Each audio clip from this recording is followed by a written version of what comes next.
Let's get into this week's mailbag. Email info@davidpakman.com if you have a question, comment, criticism, suggestion, whatever. You also may be featured if you leave a YouTube comment or if you send us a message on Twitter or Facebook or whatever the case may be. Let's get right into it because there are so many interesting messages. I want to start with a negative message. Yes, sometimes we start with something negative and then we move on to positive things. Clay wrote in with a very aggressive message. Clay said, Gutfeld kicks every late night fascist ass maggot's ass. That's why you whine about him. I can't remember the last time I mentioned Greg Gutfeld. You whine about vaccines because your dumbasses ran to pump the clot shot you. Now you clowns see that it's killing people and always the perpetual victim. It's not funny. But at the same time, you're all such narcissistic, lobotomized morons. You won't admit your party leaders effed you because liberals are idiots. Now run off and wait for the impending abortion. I guess I do support self-aborting liberals. This is a sick person. I feel so bad for people like this because their lives must just be terrible that they talk like this, that they're willing to even send messages to people. Like this one was by Facebook. You know, it's like we can see this guy's full name and where he works. And I would, even if I thought stuff like this, which I don't, I would be embarrassed into a hole in the ground if I ever sent someone a message like this. And so I feel bad for these people. I really do. It's more of a sad thing that they are willing to send messages like this than anything else. But they exist, and there are many, many, many of them. One more criticism. This one came via email from Wayne. Wayne said, are you getting your content from MSNBC, CNN? You're an idiot. Y-O-U-R. It's almost a requirement, folks. If you send hate mail, you have to have the wrong your. You're an idiot. An idiot. You're an idiot if you believe any of this. Just wait for the speech tonight. This was about the State of the Union. Not one word will be the truth as the Biden crime family continues to lie about everything. Gullible, low IQ people like you is the reason. They're slowly, wrong there, and then it should be are instead of is. Slowly letting socialism take over our country. Wake up, idiots. You know, this isn't about being a grammar Nazi. It's if you're accusing me and my audience of being low IQ and stupid and all these things, you've got half a dozen grammar errors in a 4-line email, and you want to call me low IQ. Come on, guys. And again, it's more of a tragedy. It's an educational tragedy. But understand, something is correlating here. As I've said before, if people learn media literacy and critical thinking early, it's like a vaccine against disinformation. And it's not a shock that some of the people who have 6 errors in a 4-line email also believe things that aren't true about everything from vaccines to socialism to whatever the case may be. It is not a surprise. It's not being a grammar Nazi. It's noticing there are trends here. All right. Bjorn wrote in about Sarah Huckabee Sanders' response to the State of the Union. Says, hey, David, thanks for the show. I listened to your show February 8th, saying that Sarah Huckabee Sanders' response was maybe the most vile State of the Union response you heard. To me, it wasn't even a response to the State of the Union, as it didn't really address anything in the State of the Union. It felt like a pre-recorded Biden is woke and bad and the left is horrible statement. Vile, yes. A response, I don't know. What do you think? You know, one of the things that Bjorn is right about, and I realized after the fact, I'd have to listen to it again. I don't know that Sarah Huckabee Sanders needed to wait until after the speech to give that speech. What I mean is, she could have recorded the speech before Biden's State of the Union address, and it would have been just as irrelevant in reality. Because I think Bjorn is right. I don't know that anything Biden actually said was addressed. Yes, socialism and woke and all these different things. But I don't think that the actual subject matter of Biden's speech was addressed by Sarah Huckabee Sanders. I think Bjorn is absolutely onto something. It really wasn't an actual response.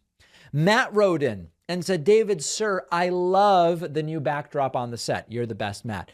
You know, I have to tell you, on this program, anytime we've changed anything, if we're lucky, half the audience is positive about it.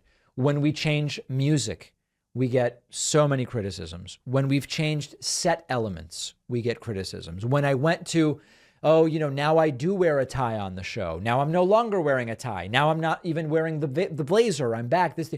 It's always negative. Our guest hosts, negative, which we'll get to, by the way. This change to the backdrop, which I believe is a beautiful change, has been received more positively than anything we have ever changed on the show, which is great. Makes me happy. You love to see it. And we've got a couple other small changes up our sleeve, which will be coming soon. Mikkel wrote to me and said, David, there's something that bugs me when you cover George Santos in your show. You keep referring to him as George Anthony DeVolder Kitara Santos. I think you should not include Kitara at this point. What he did in his past as a drag, I think Mikkel means as a drag queen, was not a lie. And he doesn't owe any explanation about it to anybody. I know you're not asking for that, but when you keep including that part when covering his continuous lies, you make it look like that's a lie too. It wouldn't be a big deal unless homophobes, transphobes, and dragphobes could use that against him, which I'm afraid can happen. That's why I think you should limit his name to George Anthony DeVolder Santos, already long enough without Kitara. So I have two thoughts about this. Number one, Kitara is related to a lie because he said it wasn't him initially. When the photos came out of Santos in drag, which is politically relevant because Republicans have been on a crusade against drag queens and drag shows and drag time reading hour, whatever. He lied and said that wasn't me, and then later said, actually, it was me. So it is part of the lie. That being said, I've received emails on both sides of this. I received a few emails like what Mikkel says, which is it could be sort of seen as like mildly homophobic or dragphobic or whatever to include Kitara in the name, because that was his drag name. And others who wrote to me, including people from the LGBT community who said, David, he lied about the drag stuff. It's completely fair to include Kitara when you say George Anthony Kitara DeVolder Santos, sort of like Stephen Kenneth Destiny Bunnell II. I have stopped using Kitara over the last week.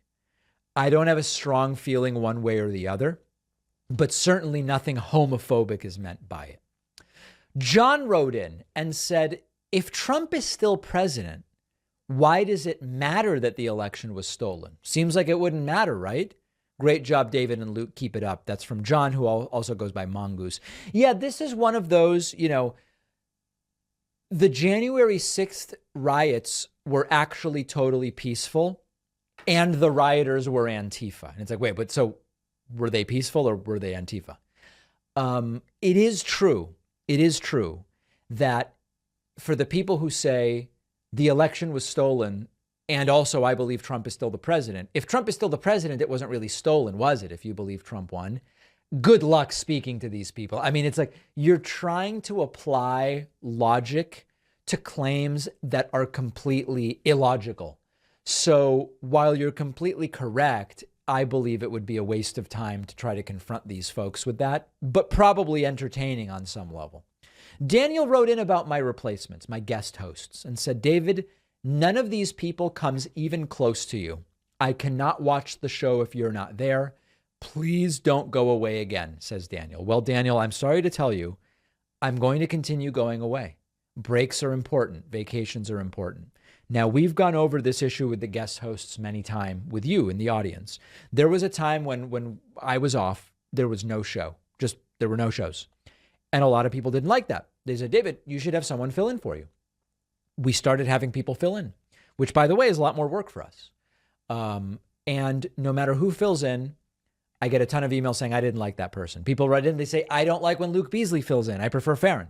We have Farron. People write in, Farron's terrible. You should have, Jesse Dollimore or someone else.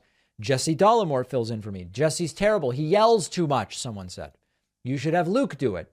There is not going to be a perfect fit, but I think there's a couple takeaways from this. Number one, it is flattering that me being gone is upsetting to people, in the sense that there are people that are sort of counting on the show and like the show enough that when I'm not here, it's upsetting to them. I find that beautiful. I think that that's a testament to the community that we've built here, and it's a really great thing.